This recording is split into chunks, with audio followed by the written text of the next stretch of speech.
Hello, everybody, and welcome to the best of Paul Mash TV. We're glad that you could join us. As you know, I've been doing this for about 5 years now, and it's been a long journey. And I thought maybe it was time to celebrate it by putting some of the best interviews that I've done and putting it all in one collection. And this includes not just Paul Mash TV, but Paul TV and Ben TV when I was on that show about 5 years ago. And it's still kind of hard to believe that I've been doing it this long. So there's going to be about 7, maybe 8 interviews, so I won't mention them all here. But I hope you enjoy it, and if you would like to contact me for any reason, like if you're a band or even just a fan, the email address and the Facebook web address and all that stuff will appear at the end of the show. So stay tuned for that. So without further ado, we hope that you enjoy this best of Paul Mash TV right now.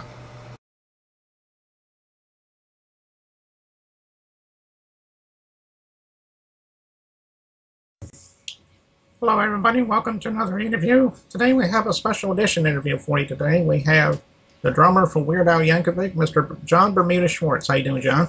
Hi, I'm doing good. How are you? Okay, I'm doing pretty good. So, you've been with Al for a long time now. 32 years, is it? September is 32 years and 32 great years. Okay. Well, that's good. That's kind of a milestone for somebody like you, and because not many bands, even bands, don't even last that long sometimes. Um, how exactly did you get started in drumming? I mean, was that just something you've always wanted to do, or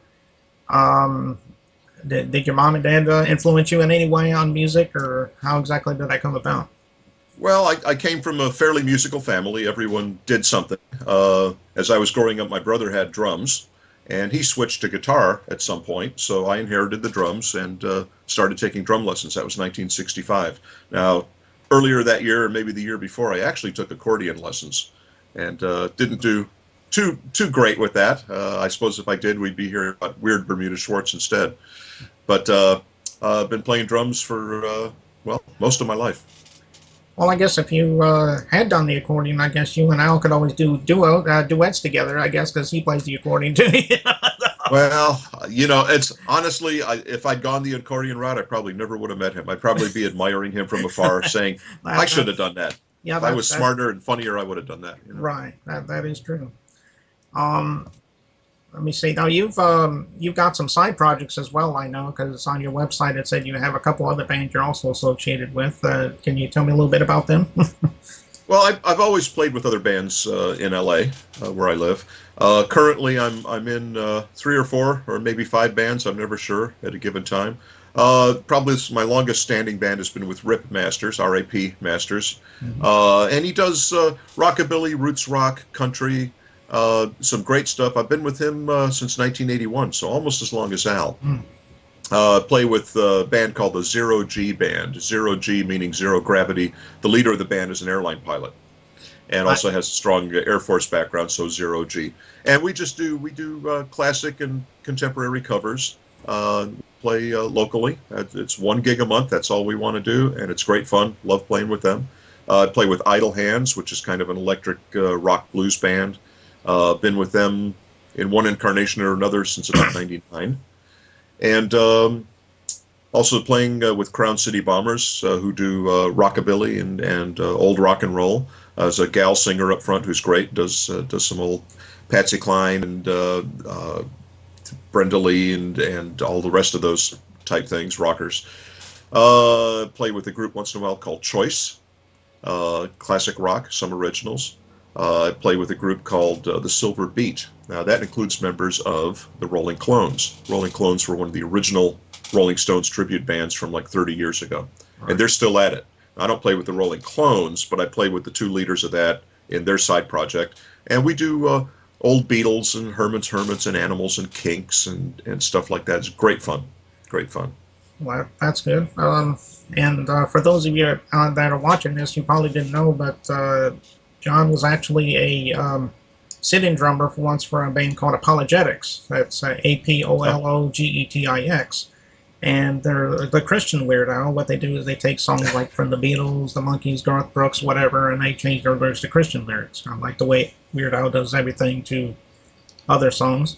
And I know you sat in with Fred Behenna on the album Biblical Yep. Graffiti. And as a matter of fact, it was the Garth Brooks parody, Friends in Low Places, Bends to Low Places. And how was it working with Jay Jackson and the Apologetics crew there?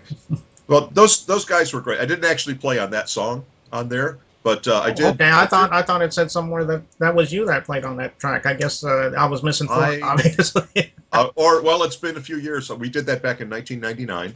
It's funny how that came about. You know, we knew who each other were, and you know, we'd been in email contact a bit. And I said, you know, if I'm ever in Pittsburgh, where they're based, with a day off, and you guys happen to be in the studio, I'd love to come and do some recording. Well, in 1999, in the summer, we were in Pittsburgh.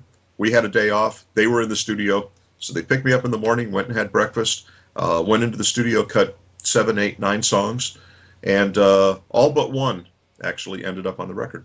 And great fun. And you know what? Jay and the guys were just were really nice and really sweet, and just you know, they had the other drummer let me use his drums. I mean, it was just really, it was very cool. It was a great day. I had a great time. I'm really proud of the work I did with them.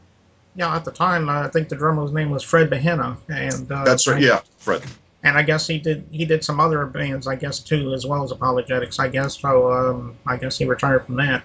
I've been really close with the band myself. I even made a fan site. I was the first one to ever make a fan site of Apologetics, and some other people liked it so much that they started making fan sites. So you can see fan sites all over the place. But if it wasn't for me, nobody else would have done it. And Jay Jackson was actually impressed that I did that for him. He was actually honored. So, but I don't have that site anymore. Some problems happened, and but anyway, yeah, I think that's just about everything I need to ask you. And I do appreciate you coming by. And you know, if you ever want to come by again, you know, and chat with us, I mean, you know, especially if you want to plug the next album that Al has or whatever, we'll be glad to have you back, and you can chat with us again. So. All right, sounds good. Thank you very much. Okay, well, thank you very much. The world famous Bermuda Schwartz drum solo.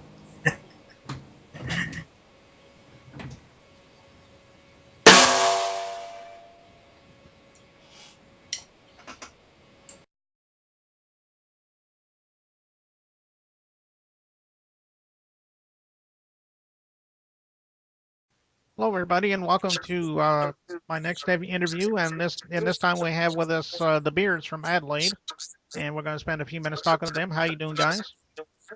Quite well. I was pretty good until I found out that I was being interviewed by a man without a beard, which is kind of put a bit of a damper. Well, that wouldn't be the first time. Let's put it that way. Yeah, but we try and keep these things to a minimum. We really only like to interact with the bearded. Yeah. All right. I'm still because I can just look at Nathaniel's beard, so I'm just going to look at him for the beards. Oh man. Let me start by asking you, how did you get into the music business? I mean, obviously you're funny guys. Did you grow up on comedy? Did you also grow up on music? Maybe you could let us know. Well, our central aim is to propagate beards and to convince as many people as possible to grow a beard.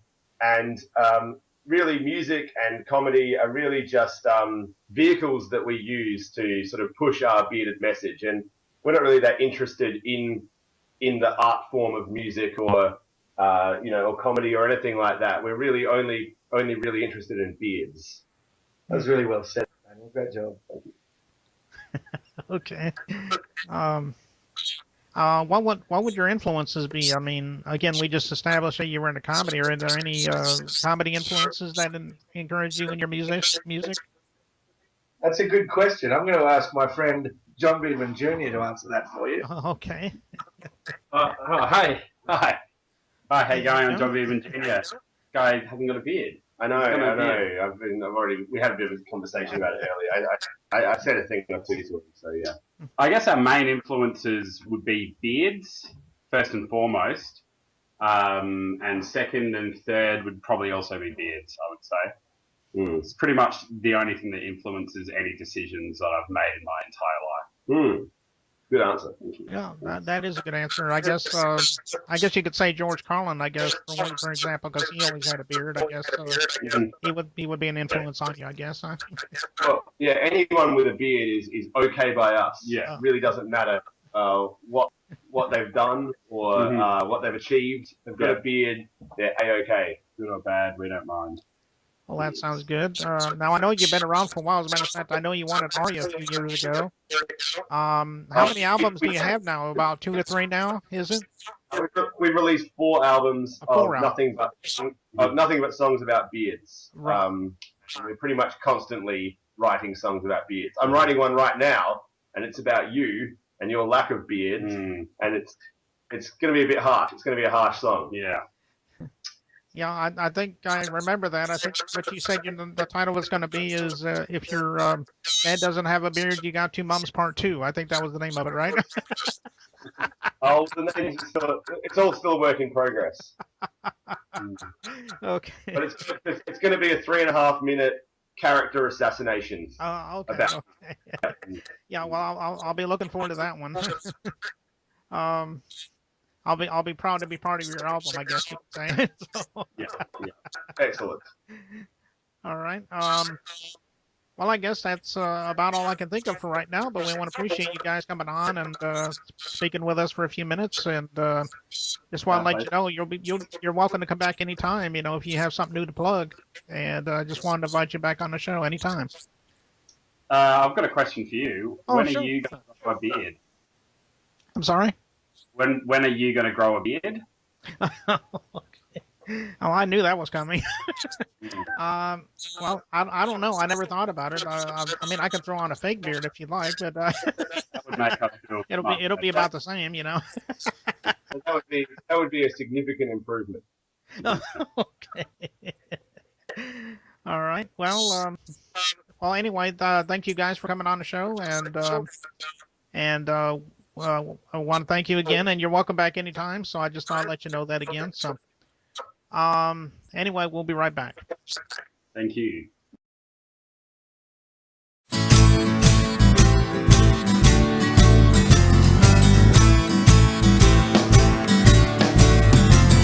Remember when you were 14, your dad taught you to shave. That wasn't a very fatherly way for him to behave.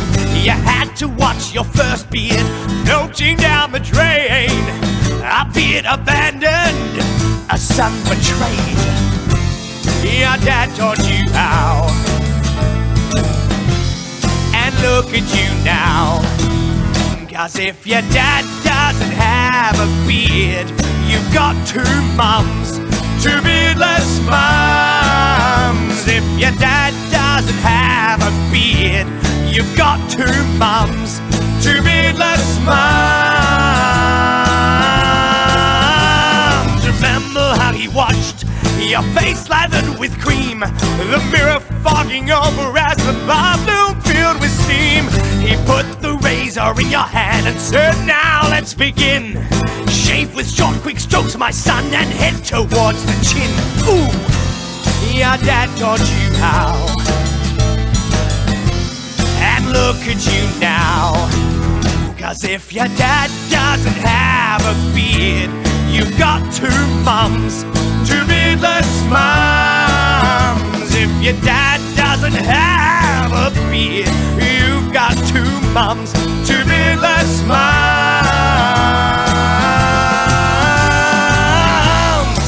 Oh, you've got 2 beardless mums, yeah. 'Cause you know I can't stand to see a child put through that much pain when he knows that he'll never see his first beard again. And you know there is no greater crime against the human race than when a father takes a razor to his own son's face. Oh, your dad taught you how. You're just like him now. 'Cause if your dad doesn't have a beard, you've got 2 mums, 2 beardless mums. Oh, if your dad doesn't have a beard, you've got two stupid-looking, beardless, fucking mums.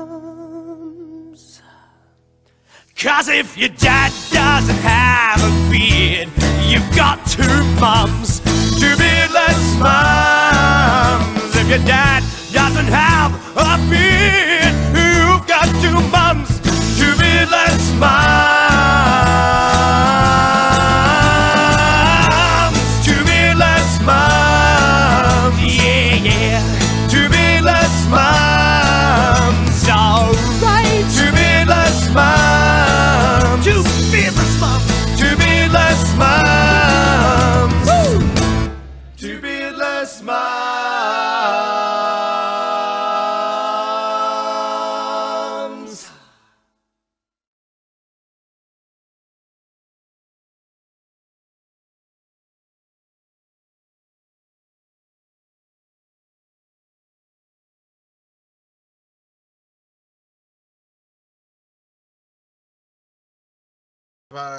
A very special treat for you, all the way from Brooklyn, New York. We have the Reformed Whores.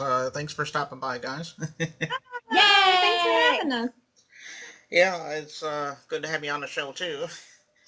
I guess the first thing I'd like to ask you is, I know you're into comedy. Have you always been influenced by comedy since you grew up? Is that what influenced you to be a band? Yeah, I mean, sure. Comedy's definitely been a big part of our lives, like just starting out, we like comedy. I think the thing that started the band more than anything that was the music side.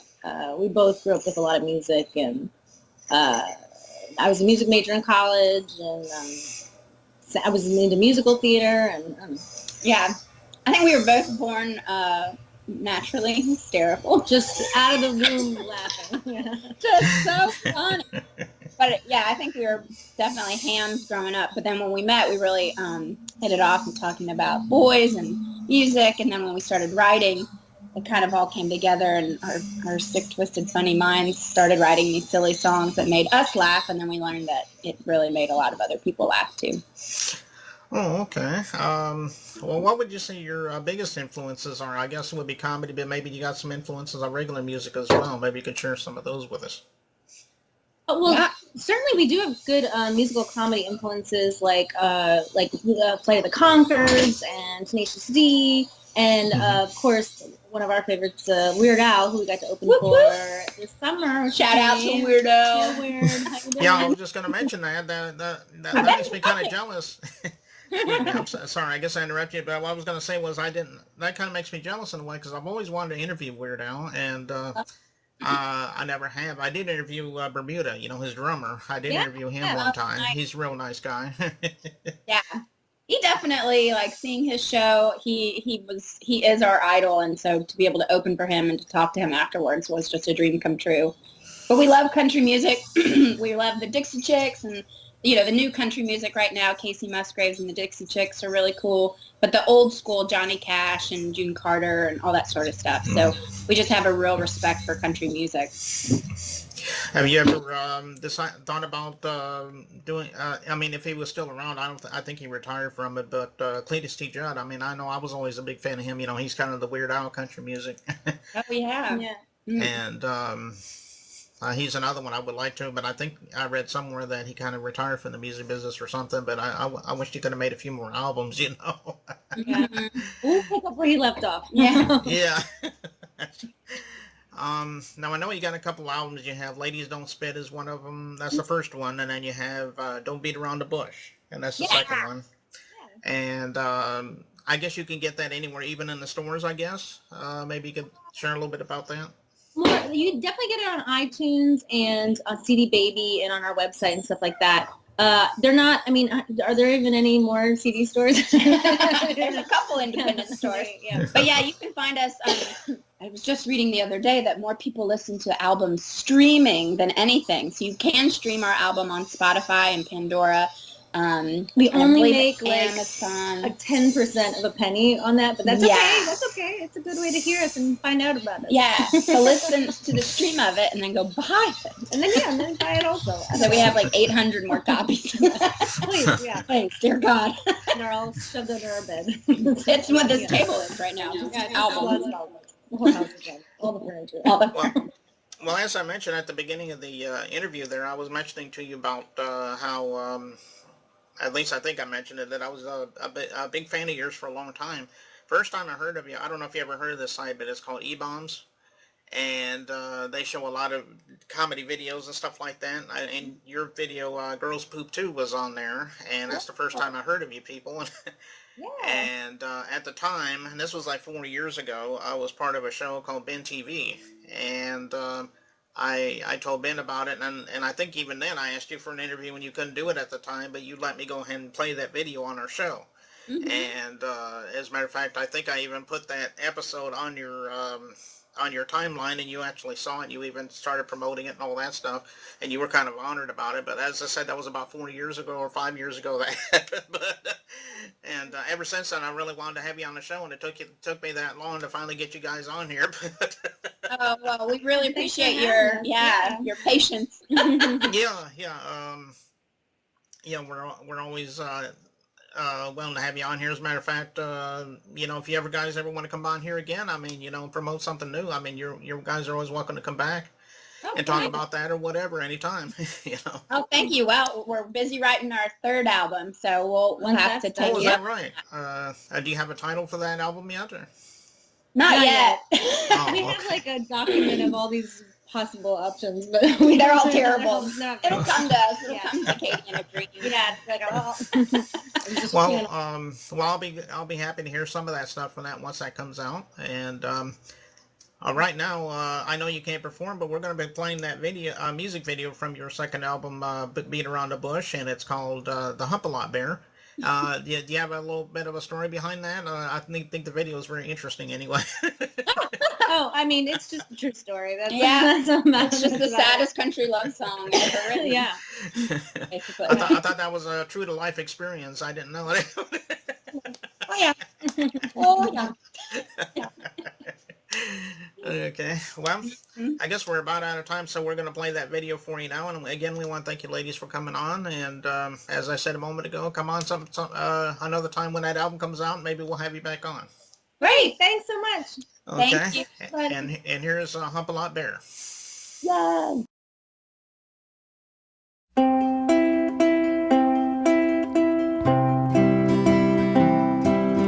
Growing up down south, I was a good Christian girl.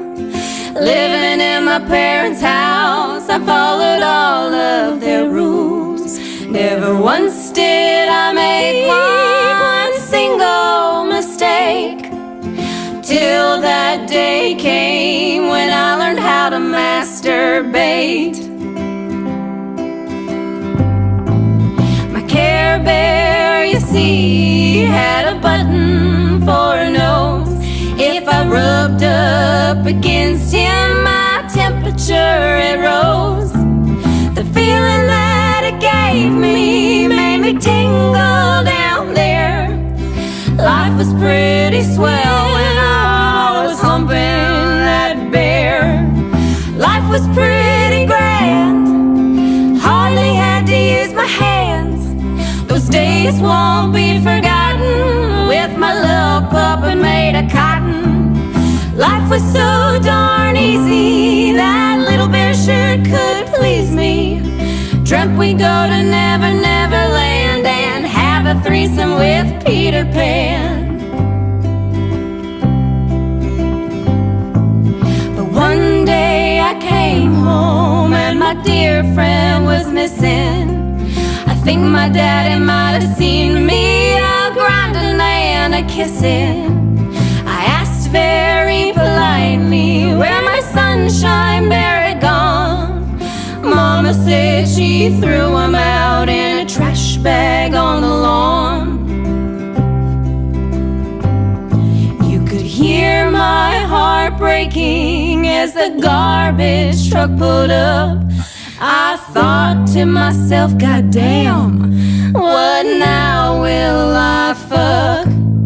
I whispered very softly, I'll find you again someday.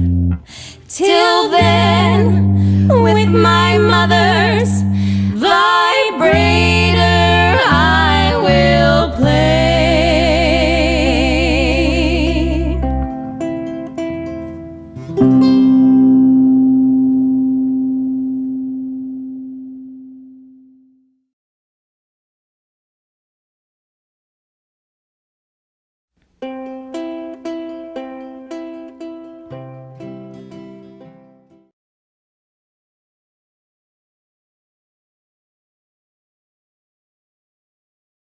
Hello, everybody, and welcome to this week's interview. And this week we got a special treat for you. We got Allison and Crystal Steele, two Steele girls, with us from Nashville, Tennessee. How are you girls doing today?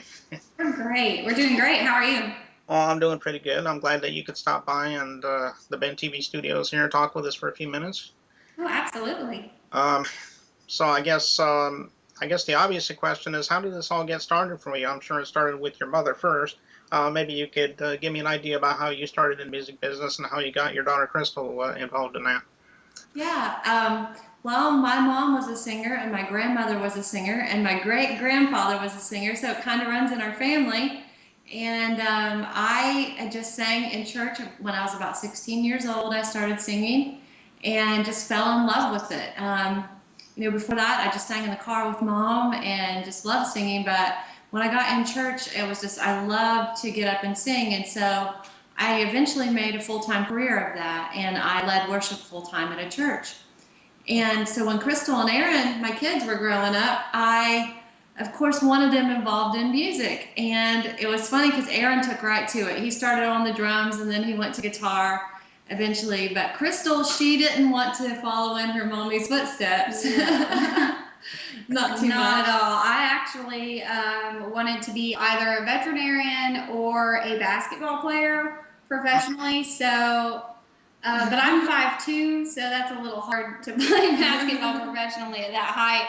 But she kind of eventually she tried to get me to sing, and it just I hated it. But I got into high school, and there were no other elective classes, and I got thrown into a chorus class, and I started singing there, and really fell in love with singing. And we sang in church for a long time, and then we just decided, you know what, we're in Nashville, why not be a duo? I mean, we've sang together already, but never really did the country music or duo thing, so we just kind of jumped into it. We auditioned for the Bluebird Cafe, and we performed our very first show there in Nashville.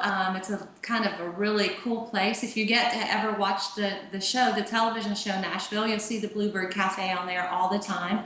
It's where a lot of songwriters and professional singers get started. And that was our first show, April 2011. And then we made a homemade video of the very first song that she wrote. Mm-hmm. And it was called Chasing You. And from that point, we've just put it on YouTube. And some talent scouts for The Voice saw it and asked us if we wanted a private interview in Nashville. And so we live about 45 minutes south of Nashville. We drove to Nashville and did our interview, passed it, and then we went on blind auditions. And then since that point, that was a year ago this month, September 2012 was when we went on. And it's just been like a whirlwind ever since. We've been on the Today Show, we've to release our single Trainwreck, and we just released our first CD. It's been amazing. Oh, well, that sounds like a wonderful journey for both of you. So,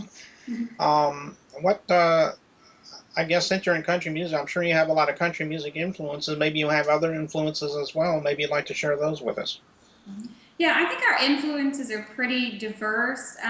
We actually grew up singing like gospel music. So for me, my influences are actually people like Whitney Houston and Etta James. And the reason I really like them, when they sing, it's like you can feel their heart in what they're singing, and it really comes across. And if they're singing a song that's heartbreaking, you can feel their pain in it. And I think that's a great thing about music. It seems like almost anyone can sing, but it takes a special talent to be able to bring the emotion of a song through. And I really appreciate that and like that. And Elvis, my mom listened to Elvis when I was a kid, so I grew up really singing Elvis, and I just fell in love with music because of him and my mother, of course. And then also I love Willie Nelson, Johnny Cash. My grandmother used to listen to them when I was little, so those are memories I'll never forget. Yeah, there's been a lot of people that have been influenced by Elvis, so that's good to know. I assume that you're also a fan of Carrie Underwood because I saw that performance of you where you were singing "When He Cheats," I think was the name of the song. Yeah, Before He Cheats. Yeah, Before He Cheats, right? Sorry. No, that's okay. I assume you were probably a fan of hers as well. And also, were you a fan of Blake Shelton? Because I know you were on his team on the show. I don't know if you were a fan of his to begin with or what, but maybe you could share that as well. Yeah, we are. We're huge fans of country music, both old country music and new. I love like Hank Williams and Johnny Cash, and we love everyone from Blake Shelton, Miranda Lambert, Carrie Underwood. I mean, we just love music in general, and so it was really cool for us to get to sing, that Carrie Underwood song. It's something that we auditioned with, and for the audition process, we auditioned with that song in front of the executive producers, and they decided for us to sing that song, for the blind audition. So that was really cool. And we kind of just went with our gut. We didn't really decide ahead of time who we would choose. Of course, you don't know really who's going to turn around for you. But we just went with, what we felt in our gut, and it's worked out well. So yeah, we love Blake Shelton. He is beyond singing and performing. He's great at that. But he is the funniest, kindest, most country boy, just sweetest country boy you'll ever meet, and we just love him a lot. He's been very good to us. Well, that's good to hear, and I hope that you can be continued success on your career.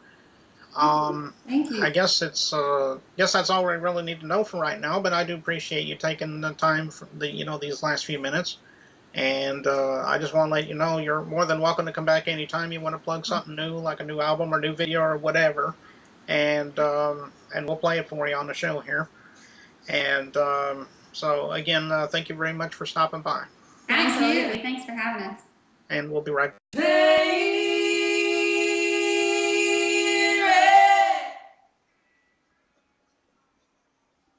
I knew I should have let you roll it on down the track, standing there looking like that, blowing that smoke up my ass. It should have been no, baby, I gotta go. I should have packed it up, took it home. I hear you coming, chugga-lugging, hauling at me like a train wreck. I ought to stop you, but I can't keep from loving me a train wreck. Well, I bet you're gonna hurt me bad, but my heart says I think I can make it through a train wreck. Woo-hoo. Now, baby, choo-choo, what do I do? There ain't no way around you. Moving like a speeding bullet, can't jump off once I'm on it. Never saw the warning signs, never heard that whistle blow. Uh-oh, baby, oh no. I hear you coming, chugga-lugging, hung at me like a train wreck. I ought to stop you, but I can't keep from loving me a train wreck. Well, I bet you're gonna hurt me bad, but my heart says I think I can make it through a train wreck.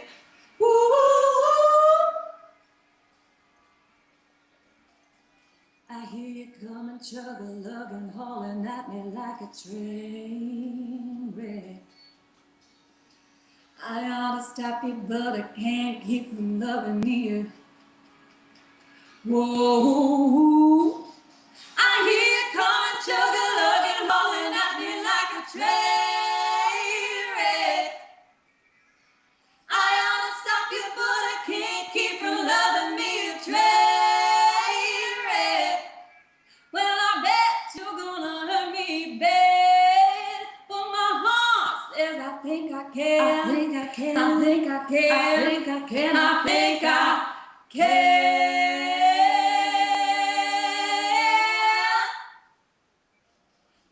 it through a train wreck. Woo. Make it through a train wreck. Woo. I think I can, I think I can, I think I can. I think I can, I think I can, I think I can. I think I can, I think I can, I think I can. I think I can, I think I can, I think I can.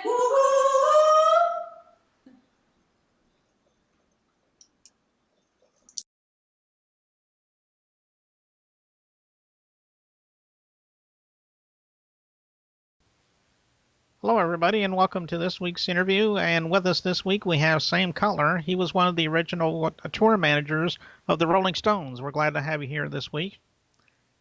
Thank you. Good to be here. Okay. Well, I guess the first question is when exactly was that? Was that like in 66, 67? What year was it? 69. 69, okay. Yeah, on the 69 tour of America. Okay, and I know there's probably a lot of people that are watching this that probably don't really know what a tour manager is. Maybe you can explain that a little bit. Well, you know, when a tour goes around America, you know, people like to know where they're going to be staying, how they're going to be traveling, what they're going to be flying in. Are they going to be flying on regular aircraft, or are they going to be flying on hired aircraft, private planes? You know, the whole thing about a tour is that you've got 80, 90, 100 people on tour. Everybody needs to know where they've got to go. There's got to be a plan, you know, that everyone subscribes to. So the tour manager is kind of like the general in an army. He's the guy that's saying, well, this is what's happening to everyone, and then it goes kind of filters down to the lower ranks, you know. Right. It's an important job. He's the last man standing. Whenever there's a problem, the first person that people go to is the manager. Oh, okay. Well, that's good. Does your job require you to kind of tour with the band? I mean, like when you're flying and you do everything. Yeah, certainly. Oh, okay. You're personally looking after the band. Yeah. Well, you must have a couple of interesting stories about the Stones. I don't know if you want to share, I mean, any or not, but if you don't want to, that's fine. But maybe you have a couple of interesting stories. The Rolling Stones love the South. They've been all over the South, you know. I mean, their music is based on music that came from the South. So, yeah, the Stones love the South. I've been all over America. I enjoyed the South too. I mean, I don't think I was with the Stones in Alabama. No, but they've played Alabama for sure over their long career, you know. They like the South. As far as any personal stories, I mean, do you have any memories from back then when you returned with the Stones that you'd like to share with? I mean, like I said, if they're personal stories, you don't have to worry about that. One of the things about being a tour manager is you know you know how to keep secrets. It's like working for the Queen of England or working for the President. You know, you just don't. There's lots of things that you see and hear that, you know, you don't get involved with or you don't repeat, you know, for the public. You have to be discreet, you know. A tour manager's not only dealing with the money and the, you know, all the problems that are associated with touring, but he's dealing with people's individual lives. I will say the Stones, you know, are very good to work with. They're very professional. They've been doing this for a long time, man. You know, they know how to do it. So, yeah, they were good to work for. Well, that's good. Yeah, I know that just recently, you know, Saturday Night Live, you know, they had their 40th anniversary special, and I saw Keith, he was on the show briefly. Yeah. And it's still good to see that all of them are pretty much alive and kicking. Pretty much alive and kicking, which is quite miraculous, really, when you think about it. Right. Yeah, it's like the Grateful Dead, you know. I mean, the Stones have played longer than the Grateful Dead, more years than the Grateful Dead. Right. So yeah, it's a skill to be remaining alive in the music business. Right. Yeah, and Jeff Beck used to say. I'm sorry. Jeff Beck's way of describing the music. Jeff Beck, the famous English guitar player, Jeff Beck, yeah. Mm-hmm. He used to say the secret of surviving in the music business is to get away from it for long periods of time, you know, to readjust to normal life, you know. Right. Yeah, it seems like and I remember him too. I don't hear too much about him anymore, but I remember for a while it seems like he was touring or playing with Rod Stewart, I do believe, if I'm not mistaken. Yeah, that was a long time ago. Yeah, that was like back in the 80s, 90s, in that area. I've always enjoyed his guitar playing, so. Yeah, no, he still plays. Hmm. He's got his own band. Yeah, well, that's good. Yeah, he's very special. He's one of the greatest guitar players that England ever produced, that's for sure. As far as now, I know you're retired from that, but did you do any other tour management besides the Rolling Stones, or was it just them? Yeah, I looked after the Grateful Dead for 5 years.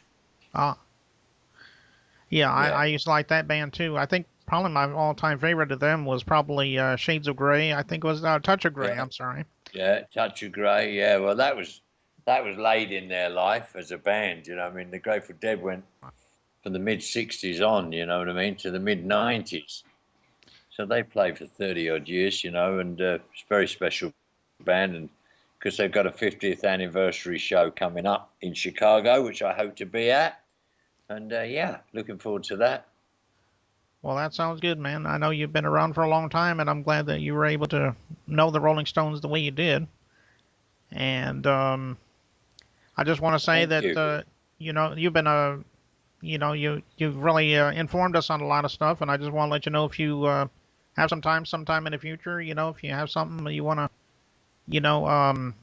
new to talk about or whatever, you know, you're more than welcome to come back on the show anytime. Thank you very much. Well, I appreciate being there, and for all those people out there who love the Rolling Stones and the Grateful Dead, keep having a good life and enjoy the music. Nice talking to you. Okay, and okay, cool. I'm sorry?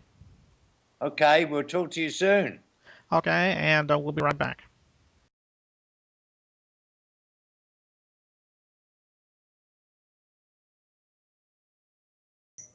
Hello, everybody, and welcome to this week's interview, and got a special treat for you Ozzy Osbourne fans. We have with us here from Colonial Heights, Virginia. Please welcome Little Ozzy. Thanks for stopping by the show. Thank you for having me, man. Okay. Well, I guess the first question is first of all, how did you begin in music? And secondly, how did you know that you could sing like Ozzy and make a career out of it? Maybe you could let us know a little bit about that. Yeah, well, been involved in music pretty much all my life. My grandmother was big into entertainment. Mm-hmm. As I grew up, she was she did a lot of pageants and modeling. She taught modeling. She taught Blair Underwood modeling. She taught a few. She actually played piano and performed for Elizabeth Taylor and Lionel Richie. And she Stanley had a walk at 72 in Roanoke, Virginia, in a Kiss, the same hotel, which was pretty neat. But she kind of got me started in all that, children's theater. But it wasn't until, I've always heard you sound like Ozzy. You kind of look like him. They've called me Little Ozzy forever. But it wasn't up until about 7 years ago that I thought, you know what, it might be time to put a band together, see what happens. And we did it. We hit the ground running. Success after success. Really happy. Oh, okay. Yeah, that's a pretty good story there, Little Ozzy. What would you say, besides Ozzy Osbourne, is there any other influences in your life that encouraged you to be a musician? Oh, man, lots of them. I would say probably all the guitar greats, the bands back in the day like Rush. And, that whole 80s metal thing kind of took my heart, and the Kiss, things like that. That got me started in the music real when I was young. Probably wasn't serious about it until I was about 13. Picked up the guitar. I actually started on drums and played drums. Oh, is that right? Yeah, I can actually, play all of those instruments. But I played guitar in bands for years and drums and things like that. But singing has been my true love. So that's what happened when I put the Little Ozzy together. I was like, wow, this is going to be cool. Like I said, it's been a really good thing. Well, that's good. Speaking of Ozzy, and I don't know if anybody out there has seen it, but you actually got to meet Ozzy and his son Jack one time, and that was a pretty good clip there. I'm sure it was really an exciting feeling to meet the real Ozzy. It was pretty amazing. Yeah, it was amazing. My hips went out a year and a half ago, and I got really down and about. I couldn't do anything. Couldn't hardly walk. We were rehearsing a year ago to today. We got a call from the History Channel. Said that Ozzy and Jack were coming to Virginia, and they wanted to meet little Ozzy. So we were really excited, and he got to spend time with my guys. Not only me.